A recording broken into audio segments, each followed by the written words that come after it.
네, 안녕하세요. 킬리만입니다. 오늘은 디지털 위안에 관한 이야기를 해보도록 하겠습니다.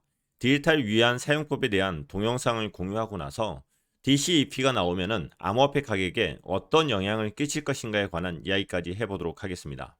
오랜만에 CBDC에 관련된 이야기를 하는데 먼저 용어에 대한 정리를 해보도록 할게요. CBDC라는 것은 Central Bank Digital Currency, 중앙은행 디지털 화폐를 이야기를 합니다. 그리고 DCEP는 디지털 커런시 일렉트로닉 페이먼트, 디지털 화폐, 그리고 전자 결제를 이야기를 하는 겁니다.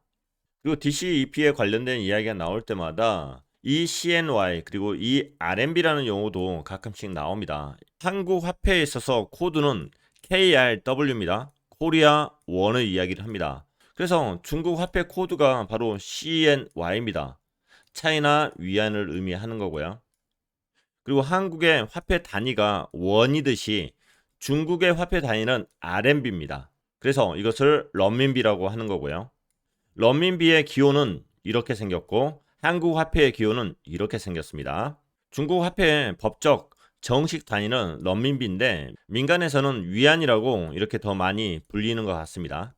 그래서 현재 중국에서 DCEP를 이 CNY나 이 RMB로 이렇게 불린다고 합니다. 그래서 이것을 디지털 위안, 디지털 런민비 같은 말로 일단 생각하시면 될 것 같아요. 자, 현재 중국에서는 DCEP 테스트를 많이 하고 있는데 현재 테스트에 참여하고 있는 상업은행은 총 6군데입니다. 공상은행, 건설은행, 그리고 중국은행, 그리고 농업은행, 은행통신, 그리고 중국우편저축은행 이렇게 6군데에서 현재 테스트 중에 있고 오늘 공유해드릴 영상은 공상은행에서 사용되고 있는 월렛을 공유해드리도록 하겠습니다.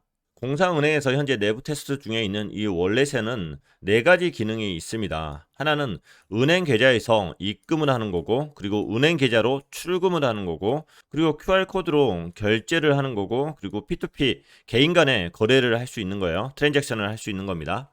기능 자체는 특별하지가 않습니다. 우리가 사용하고 있는 카카오페이나 기능이 같다고 생각을 하시면 돼요. 자, 먼저 이 CNI를 기존에 연결되어 있는 은행으로 인출하는 거하고 그리고 다시 잔액을 충전하는 그 영상을 한번 보도록 할게요. 현재 이거 자체가 DCEP에 대한 월렛입니다. 지갑이에요. 월렛이고 여기 있는 게 잔액입니다. 먼저 이것을 은행으로 한번 보내보도록 할게요. 보내고 싶은 위안량을 입력하고 그냥 누르고 그러면은 잔액 자체가 없어졌죠. 그래서 은행으로 이제 넘어간 거고 그리고 이제 다시 충전을 합니다. 이번엔 30위안을 충전을 합니다.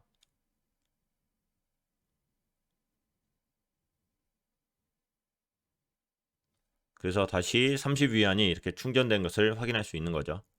중국에서 현재 알리페이나 위챗페이를 많이 사용하는데 그 속도 자체는 동일한 것 같아요. 즉각적으로 인출되고 그리고 충전이 되는 것들을 볼 수가 있습니다. 자, 이번에는 편의점에서 QR코드로 결제하는 모습을 보도록 할게요.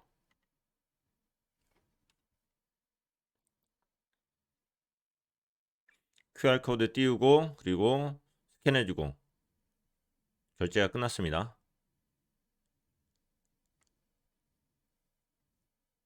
담배값이 30위안이군요. 자, 결제하는 방식 자체는 이 편의점에서 스캔을 할 수도 있는 거고 핸드폰에서 카메라를 가지고 이쪽 가게에 QR코드를 스캔을 하는 방법도 있을 겁니다. 자, 이번에는 은행을 거치지 않고 개인 간의 월렛끼리 이렇게 전송하는 테스트를 해보도록 할게요.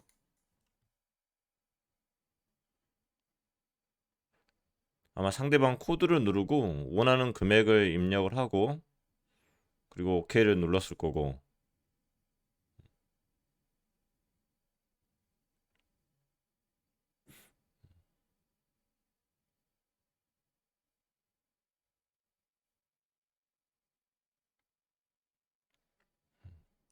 자, 이렇게 은행을 거치지 않고 P2P 트랜잭션까지 할 수 있는데 지금 영상을 보셔서 느끼시겠지만은 특별한 게 없습니다. 그냥 우리가 사용하는 카카오페이랑 동일하다 이렇게 생각을 하시면 될 것 같아요. 중국에서도 가장 많이 사용되고 있는 게 알리페이하고 위챗페이인데요. 우리가 은행에서 알리페이하고 위챗페이로 이렇게 충전을 할 때는 수수료가 안 들어가요. 수수료가 없는데 반대로 알리페이나 위챗페이에서 은행으로 다시 전송을 하려고 하면은 그때는 수수료가 들어간다고 합니다. 최소 100위안 정도가 들어간다 그래요. 그런데 DCP 월렛을 사용을 하면은 수수료가 안 들어가요.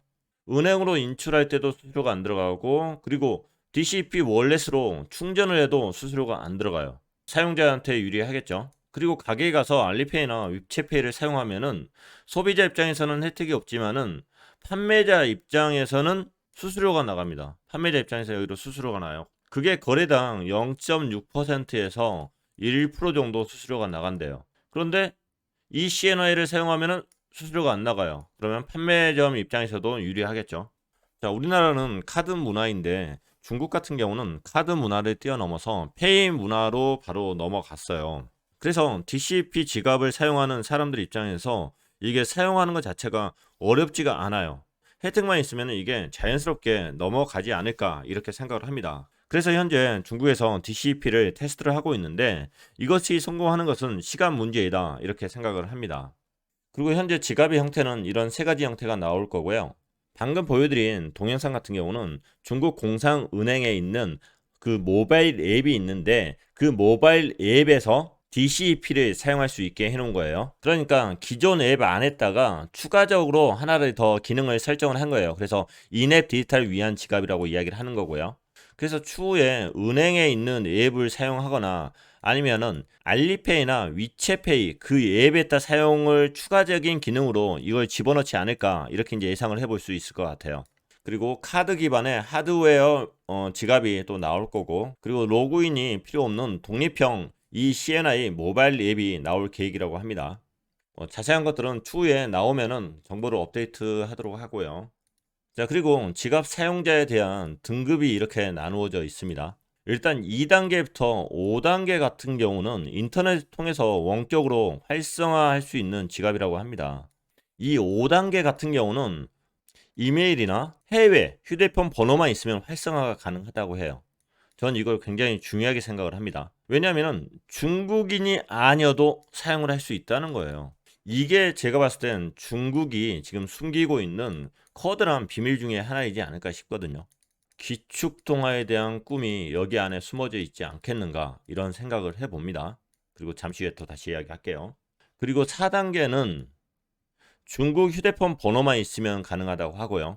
다시 이야기해서 중국 아이디가 필요한 게 아니라고 그래요. 그럼 중국 내에서 활동을 하고 있는 중국에 있는 통신사하고 연결만 되어 있으면은 이 4단계까지를 사용할 수 있는 거고, 그리고 3단계 같은 경우는 중국 국가 아이디가 있어야 되고, 아이디가 있다는 거 뭡니까? 중국 국민이어야 되는 거죠. 그리고 중국 휴대폰 번호가 있어야 되는 거고, 3단계부터가 중국인 내부용이구나. 자, 이렇게 3에서 5단계 같은 경우는 은행 계좌와 연결이 되어 있지 않으므로 은행 계좌까지 필요하지도 않았어요. 이 친구들은 잔액을 충전할 수 없지만 거래를 보내거나 상품 대급 지불이 가능하다. 은행을 통해서 충전을 할 수 없지만 누군가가 보내주면은 그 자금으로 충전을 할 수 있을 거고, 아니면은 외부에서도 충전을 할 수 있을 가능성이 있을 거고, 그리고 그 지갑을 이용해서 상품 대급 지불이 가능할 것으로 보이고요. 그리고 2단계부터 해서 은행 계좌가 필요합니다. 2단계는 사용자가 앱을 하나 이상의 은행 계좌에 연결을 해야 한다. 그리고 1단계는 은행 창구를 직접 방문을 해서 만들어야 된다. 뭐 이 등급 기준이나 그리고 일일 한도, 연간 한도 이런 부분들 자체는 나중에 계속 바뀔 수는 있을 거예요. 하지만 초안 자체에 이렇게 되어 있어요. 이메일 또는 해외 휴대폰 번호만 있으면 활성화가 가능하다. 중국 휴대폰 번호만 필요하다. 4단계, 5단계가 이렇습니다. 그러니까 제가 앱을 깔 수만 있다고 하면은 저도 쓸 수 있는 거예요. 저는 이 부분을 굉장히 중요하게 생각을 하고요. 오늘 이야기하고 싶은 주제 중에 하나는 이거예요. 이 동영상. 제가 이 동영상을 구하지는 못했어요. 여기에 이제 홍보 영상이 들어있는 것 같아요. 홍보 영상이. 근데 그 홍보 영상 내용이 이렇다고 합니다. DCP의 전략적 목적이 첫 번째는 글로벌 민간 암호화폐가 주권 통화에 가져오는 충격파에 선제적으로 대응하는 거고, 두 번째는 금융시장의 질서를 유지하는 거라고 합니다. 각국 중앙은행과 정부에서는 그냥 지금까지 암호화폐를 무시하는 전략을 썼었는데 이제는 선제적으로 대응해야 될 정도로 성장을 하고 있는 거예요. 중국에서도 그걸 인정을 하고 있는 겁니다. 인정을. 저는 그런 느낌으로 지금 이 문장을 받아들였거든요. 그러면서도 중국 입장에서는 DCEP를 성공을 해야 되니까 민간화폐에 대해서 계속 누르는 느낌을 계속 줘야 되는 거고, 반면에 BSN을 통해서 블록체인을 또 활성화하는 정책들을 쓰고 있어요. 도대체 왜 그럴까요? 왜? 그들은 약간 이중적이에요. 뭔가가 이중적이야. 그런데 분명히 그 이유는 있을 거라고 생각을 하거든요. 현재 중국의 이 CNY 같은 경우는 과연 중국에서만 사용하기 위해서 이것을 만들고 있을까요? 세계의 기축통화가 되고 싶은 그런 욕심은 없을까요? 이 친구들이? 중국 내에서는 분명히 성공을 할 겁니다. 어려운 게 아니기 때문에. 지금까지 페이 문화가 있었고, 방금 보여드린 동영상처럼 기존에 사용했던 알리페이나 위챗페이하고 사용법이 동일하니까. 더군다나 현재 수수료도 없는 거고, 안 쓸 이유가 없는 거죠. 근데 중국 정부 입장에서는 현재 그것만이 목적일 거냐고요. 저는 아니라고 생각하거든요. 이 CNI 자체를 세계에 뿌리는 게 목적이라고 생각을 해요. 달러처럼 되는 게 목적이라고 생각을 합니다. 기축통화가 되는 게 목적이라고 생각을 해요. 왜냐하면 기축통화가 되면은 찍어내서 세상에 뿌리기만 하면은 세상에 있는 재물이 전부 다 공짜로 들어오니까. 미국이 특혜를 받은 게 그거 아닙니까? 1944년 브렌턴 우주체제, 그리고 1971년 닉슨 쇼크. 그냥 찍어내기만 하면 되는 세상이 됐잖아요. 그냥 프린터기로 달러를 찍어내가지고 그 나라에다 보내면, 야 자동차 보내 하면 자동차 보내고, 곡물 보내 하면 곡물 보내고, 그런 야만을 가지고 있지 않을까요? 그러면 그 DCP를 어떻게 세계화 시킬 거냐고요. 어떻게 세계로 뿌릴 거냐고요. 한번 그거에 대해서 생각을 해봅시다. 현재 중국 같은 경우는 중국 내부에서만 이걸 사용하고 있는 게 아니에요. 역외 테스트를 실시를 하고 있습니다. 인민은행 같은 경우는 지난해 10월부터 선전, 수저우, 청두, 북경 등에서 디지털 위안화를 시범 사용하고 있고, 최근에 와서는 홍콩 주민을 대상으로 해서 선전에서 역외 사용 테스트를 최초로 실시를 하고 있다고 합니다. 현재 홍콩은 지금 중국에 반환이 되어 있지만은 이건 분명히 역외입니다. 왜냐하면 홍콩 자체는 홍콩 달러를 사용하고 있으니까요. 그래서 역의 시범 사용 자체는 선전을 자주 왕래하는 주민과 그렇지 않은 주민으로 구분해서 실시를 하고 있다고 해요. 그래서 통행증을 보유하고 있으면은 그 통행증으로 실명 인증을 거친다고 하고, 그리고 디지털 위안화 지갑의 일거래 한도를 5만 위안으로 종전 국내 테스트보다 더 높게 설정을 해 주었다고 하고, 통행증이 없는 사람들 같은 경우는 홍콩 휴대전화 번호만으로 디지털 위안화 지갑을 이용할 수 있으나 실명 인증을 거칠 수 없기 때문에 소액 결제만 가능하다. HKMA 같은 경우는 홍콩 금융관리국을 이야기를 하는 거고요. 홍콩 금융관리국과 디지털 위안화의 실증 실험을 통해서 관련 기술 및 역외 결제 테스트를 추진 중이라고 언급한 바가 있다. 언제? 지난 12월 정도 해서.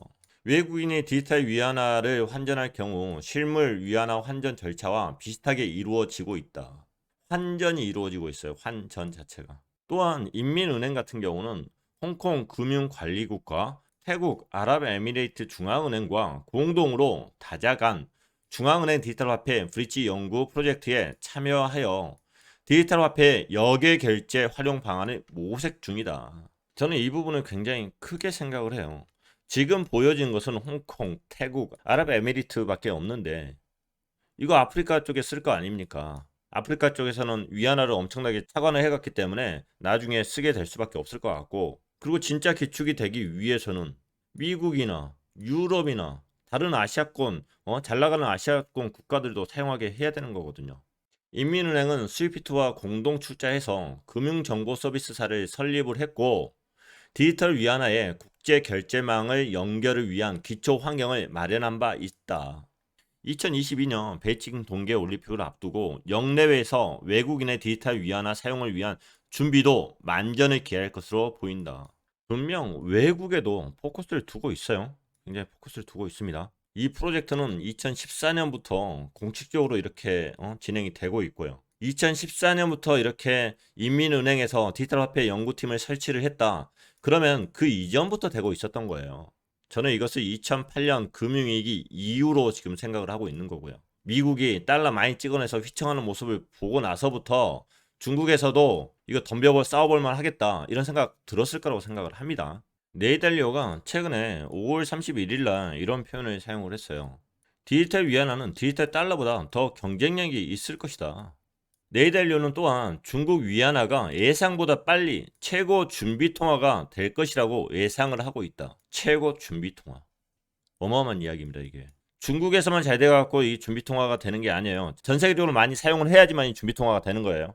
중국은 현재 전 세계에서 가장 큰 무역 국가로서 수출입 1위 국가이다.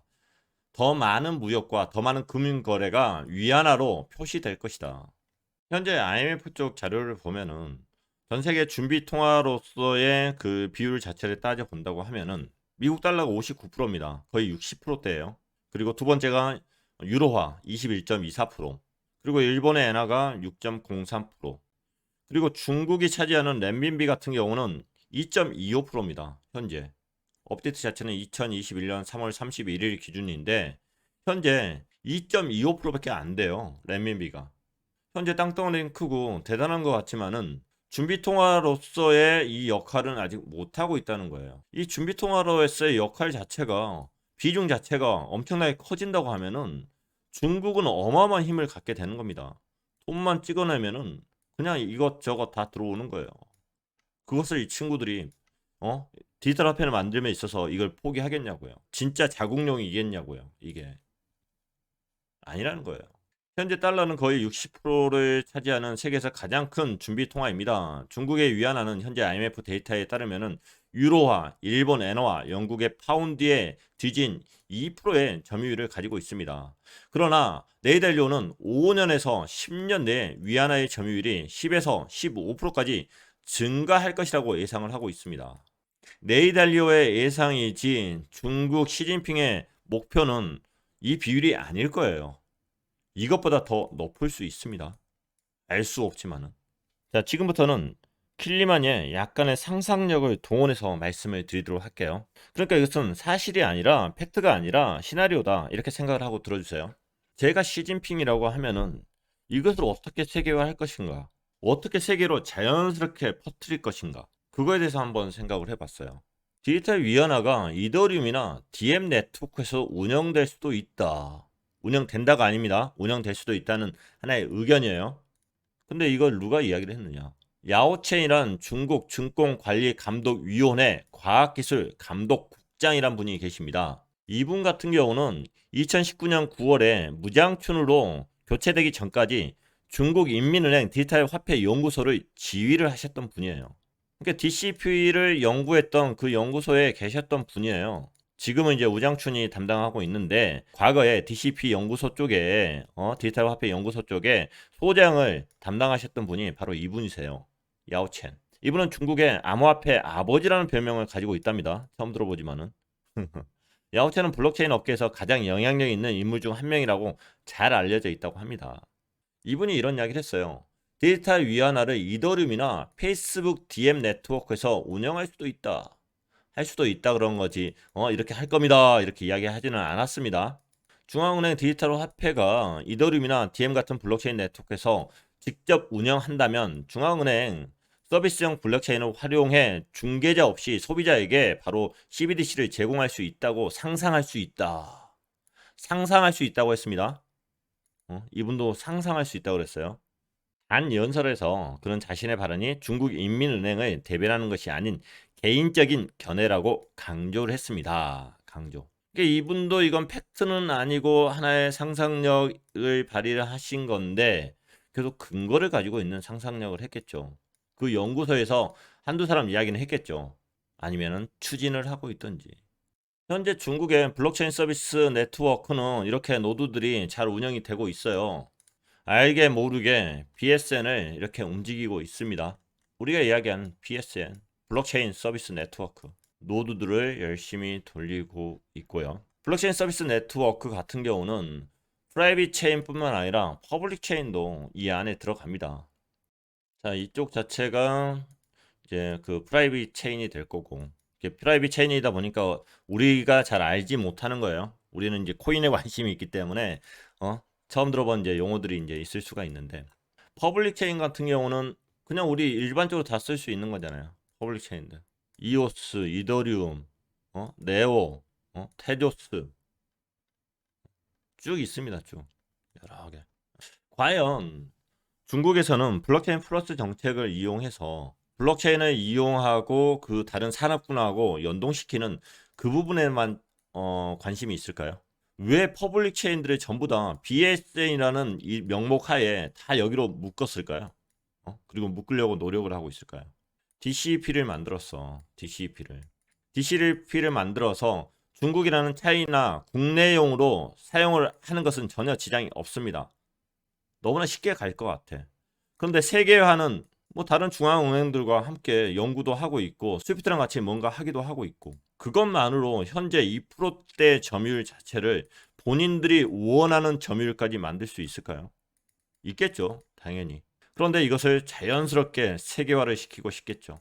세계화. 중앙은행들은 분명히 태클들을 많이 걸 건데 본인들이 기득권을 가지고 있던 나라들은 그 기득권을 내려놓지 않으려고 할 텐데 이걸 어떻게 자연스럽게 할 수 있을까? 어떻게 자연스럽게 세계로 퍼뜨릴 수 있을까? 많이 쓰게 만들면 되는 거거든요. 사람들이 많이 가져가게 하면 되는 거거든요. 거기에 BSN을 사용을 하는 거예요. 테더 같은 경우가 달러하고 1대1로 패깅이 되어 있죠. 이렇게 연동이 되어 있습니다. 그런데 테더가 비트코인에서만 전송이 가능한가요? 비트코인 플랫폼에서만 사용이 가능한가요? 아니잖아요. 비트코인 플랫폼은 옴니 프로토콜을 이용해서 사용 가능하고 그다음에 이더리움, 트론, 이오스, 리퀴드, 알고랜드 여기서 전부 다 사용이 가능하거든요. 만약에 DCEP를 세계화를 자연스럽게 시킨다고 하면은 무조건 많이 뿌려야 됩니다. 중국 이외의 나라에 있는 이용자들이 많이 써야 돼요. 더 많이 찍어낸다는 것 자체는 그만큼 공짜로 재화나 서비스를 얻어갈 수 있는 거예요. 중국 입장에서는. 어디선가 DCP를 사용을 해준다고 하면 그래서 제 상상력에 의하면은 이렇게 BSN을 이용해서 수많은 퍼블릭 체인들을 이렇게 묶어내는 이유 자체는 나중에 가서 이 CNY 자체를 세계로 퍼뜨리는 통로가 되지 않겠는가 이런 생각을 해요. 미국에서 아무리 반대를 하더라도 미국에서 이더리움 좋아하잖아요.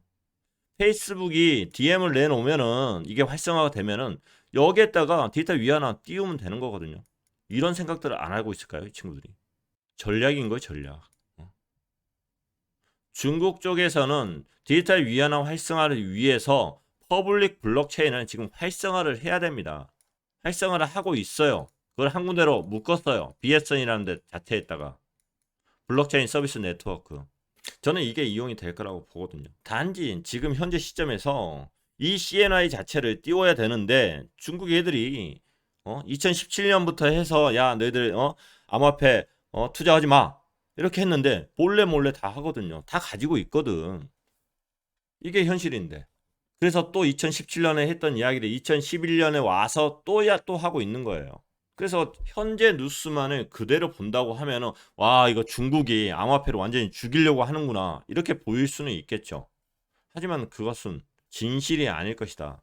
중국이 품고 있는 큰 그림은 아닐 것이다. 저는 이렇게 생각을 합니다. 중국이 비트코인을 단속하겠다는 이 이야기가 나오고 나서 OTC 시장에서 USDT가 매도하는 그 세력이 좀 많았다고 합니다. 그래서 후업이나 OKEX, 바이낸스에 있는 OTC 데스크에서는 1달러가 원래 6.33 위안인데 뉴스 전에는 6.5 위안으로 조금 시세보다 더 비싸게 거래가 되고 있었는데 토요일날 6.2 위안까지 떨어졌다고 해요. 보통 USDT 자체를 조금 더 비싸게들 사거든요. 근데 어느 순간 일순간 이렇게 떨어진 거지. 큰 비중도 아니야. 이렇게 떨어졌어요. 그러니까 매도하려고 급하게 매도하려는 그 세력이 있었던 건 맞아요. 중국의 일부 사람들 그 영향이 있었던 건 이제 팩트지만은 이건 일시적이었던 거예요. 일시적. 현재 같은 경우는 정상적인 금액이거든요. 현재 1달러가 6.39 위안입니다. 1달러가 6.39 위안. 바이낸스에서 내놓은 것은 6.36, 사겠다는 쪽은 6.35, 이 정도 수준입니다. 지금 정상화가 되어 있는 거예요. 일시적으로 암호화폐를 시장에다 내놓는 사람들이 있긴 했었죠. 뉴스에 의해서, 뉴스에. 수많은 중국 부자들이 암호화폐를 지금 금지라고 하는데 단속들을 안 하나 봐요. 걸려 들어간 사람은 아무도 없어요. 개인이 걸린 사람은 없습니다. 이 소리 잘 가지고 있다니까요. 이 소리가 비트코인 팔았다는 소문 없잖아요. 이오스 팔았다는 소문 없고 잘 가지고 있는 거예요. 그럼 만약에 DCEP가 성공을 하고 자리매김을 하면은 지금 이 뉴스에도 지금 뭐 흔들흔들 하는데 나중에 가서는 더 큰 뉴스들이 나올 거 아닙니까? 그러면은 그때 가서는 비트코인의 가격은 이렇게 곤두박질 치는 거 아닙니까? 이렇게 생각을 해볼 수도 있겠죠. 하지만 아닐 거라고 저는 생각을 하거든요. DCEP가 나오면요. DCEP가 나오면은 중국 정부 입장에서는 위안화를 아주 투명하게 관리를 할 수 있어요. 아주 투명하게. 위안화가 상용화가 되면 될수록 이것은 투명하게 관리가 됩니다. 돈이 어디서 어디로 흘러가 들어가는지 다 알 거 아닙니까? 특히 큰 돈들. 다 조사할 거 아닙니까? 그러면 중국에 있는 지하 자금은 어디로 도망갈 거냐고, 어디로. 도망쳐야 될 거 아닙니까? 디지털 위안으로 바꾸는 것은 일부 바꿀 수 있겠죠. 근데 너무 많이 돈을 가지고 있는 게 들통이 났어. 그럼 중국 정부에서 안 좋게 볼 거 아닙니까? 그럼 얘 위험해지는 거예요. 딴 걸로 톡 가야 될 겁니까? 톡 가야 될 거라고. 금으로 톡 갈까요? 금으로 톡 갈 수도 있을 거고. 달러로 톡 갈 수도 있을 거고. 근데 금이나 달러를 편하게 구할 수 있을까요? 이 친구들이. 달러를 못 구하니까 USDT를 사는 거 아닙니까? 그리고 가슴이 철렁하니까 시장에다 파는 거고. 금은 또 사가지고 또 어디다 보관하냐고요. 뭐 마피아 송중기 찾아갈 겁니까? 빈센조한테 부탁을 해가지고 좀 사가지고 관리 좀 해주시오 그럴 겁니까? 한계가 있을 거예요. 한계가. 이 돈들이 가장 편하게 도망칠 수 있는 게 바로 암호화폐입니다. 암호화폐. 그냥 사가지고 지갑에다 들고 있으면 되는 거잖아요. DCP가 성공을 하면 할수록 그 지하 자금이 갈 수 있는 데는 결국에 암호화폐예요. 그 지하 자금이 얼마나 되냐고요. 잘 모르겠어요. 지하 자금을 어떻게 추적을 해야 되는지도 모르겠고 지하 자금이 얼마나 되는지. 모든 나라에는 이제 지하 자금들이 있을 거예요. 그리고 모든 나라들이 디지털 화폐를 만들 거고 지금 준비들 하고 있고 지하 자금들을 어디로 도망갈 거냐고요. 은행에서 다 달러로 바꿔요. 금 실무로 다 사요. 지하 자금이 도대체 얼마가 있는지 그걸 정확히 파악할 수는 없을 거예요. 그런데 여러 가지 조사 기관에 의하면은 지하 자금이 가장 많은 나라가 중국이래요. 중국이 얼마나 빚이 많습니까? 2015년 11월 뉴스인데 144조 원 규모의 지하은행이 적발됐대요. 사무실에 지하에 있었는지 모르겠는데 공안부의 관련 자료를 인용하면은 간부 부패와 자금 유출 대책으로 불법 외환 거래를 하는 지하은행에 대해 대대적인 색출에 나서 이 같은 성과를 거뒀다. 단일 규모로는 사상 최대인 총 4,100억 위안의 불법 외환 거래를 다룬 지하은행도 단속했다. 2014년 자료에 의하면 중국 지하 경제 세계 최대 규모, 한국 예산의 70%. 자, 이 자료는 국제 반부패 단체인 지구금융성실기구에서 조사를 했다고 하는데 중국의 불법 유통 자금 규모가 274조 원 정도 세계 최대 규모로 조사되었다. 아마 이런 자료들보다 훨씬 많을 거예요. 중국만 이렇고 전 세계적으로 많을 겁니다. 전 세계적으로. DCEP를 만들고 CBDC를 만들면서 세계의 정부와 중앙은행들은 지하 경제를 계속적으로 죽이려고 할 거예요. 죽이려고. 그 돈들을 양성화하려고 할 텐데 그 돈들이 쉽게 양성화가 될 거냐고요. 그 돈들이 과연 어디로 갈 것인가. 현재 중국 뉴스들이 굉장히 무섭게 다가설 수 있을 겁니다. 가격 변동성에도 분명히 영향이 있기 때문에 가격은 뉴스에 반응은 해버렸고요. 하지만 CBDC나 DCEP의 성공 자체가 암호화폐를 없앨 수가 없어요. 저는 뉴스를 읽다 보면은 정부에서도 암호화폐를 인정을 하고 있구나 이런 느낌을 받거든요. 단지 가격이 순간적으로 영향을 받을 뿐이에요. 그리고 CBDC나 DCEP가 성공하면 성공할수록 지하 자금은 어디로 갈 것인가 한번 고민해 보면 좋을 것 같아요. 그리고 우리가 바라보는 세상 자체는 앞으로 나라에서만 화폐를 만드는 게 아니라 화폐를 만드는 주체가 다양해질 거라고 생각을 합니다. 그리고 그것을 인정하는 나라들이 하나하나 늘어날 것이라고 생각을 합니다. 특히 비트코인은 언론 보도, 유명 인사 발언, 해킹, 규제로 사망시킬 수 있는 게 아니라고 생각을 합니다. 그 모든 것은 비트코인의 역사 속에 벌써 증명이 되어 있고요. 여러분 모두의 성공 투자를 바라겠습니다. 오늘 방송 여기에서 마치겠습니다. 감사합니다.